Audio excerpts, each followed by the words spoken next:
I remember it was some bright summer several years ago when one weekend I found myself in the car driving through the foothills of North Carolina, heading towards the mountains with a couple of friends who both happened to be named Amy, and one of which had the same birthday as my sister, who is also named Amy.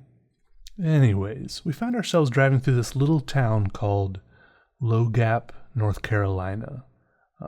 We stopped at what seemed to be the only gas station in town and entered a raffle for a chance to win either a shotgun or a rifle.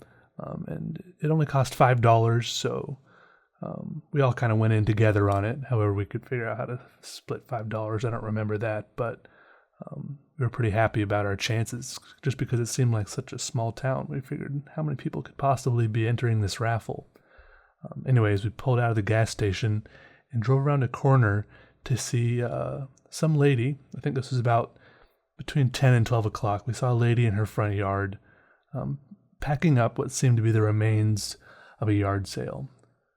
So some of us mentioned to the others in the car as we drove by that, hey, sometimes people have really good deals at the ends of yard sales just because they really want to get rid of stuff, but a lot of stuff didn't sell, so they give it away, for like really, really cheap prices, cheaper than normal yard sale prices, And so we decided we turned around, we went back and checked out her yard sale as she was packing up. It turned out that the lady's name was Brenda, and we kind of chatted with her and told her that we were just on like a little road trip or something, that we worked at a youth camp and all this stuff, and I don't remember what exactly transpired, but eventually she kind of told us to disregard all the stuff here she had in the front yard, and she took us around back to a shed and showed us all of these incredible wood burnings that her late husband had made.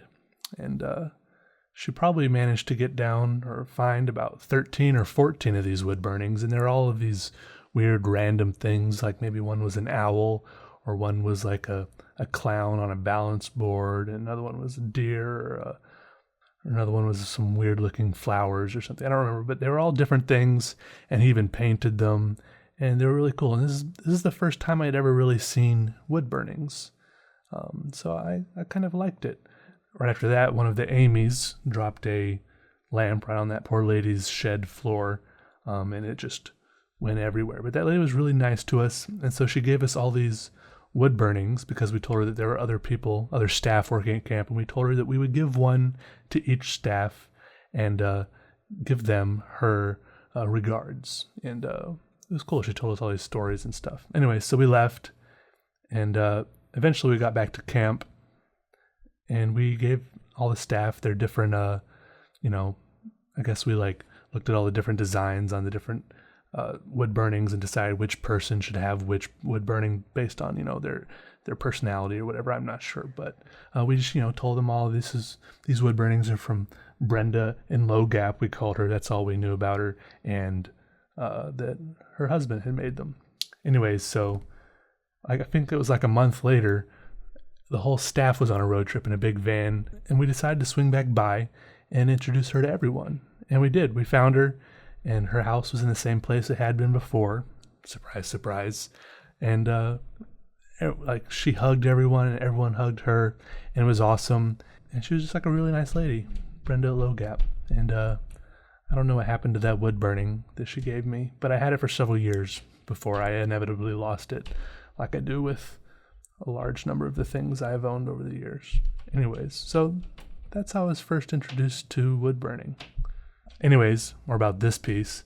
It's pretty fun to do. It probably took me 8 or 9 hours all around. On this one, I did it just on like a basswood slab that I bought in the modeling section of the arts and crafts store, instead of getting just like a rough edge slab, I think they usually call it. Anyways, I don't think it was intended for wood burning. It was more intended for making like models and ships. I don't know what it was for, but I grabbed a piece. I saw it was basswood. I knew basswood was good for burning, and I did this, and then I took it to a custom framing shop, got a sweet frame on it, and pretty happy with it. I burned like a little spot on the frame there on the bottom, so it looked like the all these curves are kind of inspired by smoke, by looking at smoke, not inhaling it, of course. But so I burned a little spot on the frame there. It looked like the smoke was billowing up from it or something. I'm not sure exactly what my thinking was behind that, but I like how it turned out. The frame is pretty cool. Yeah. Anyways, thanks for watching, everyone, and goodbye.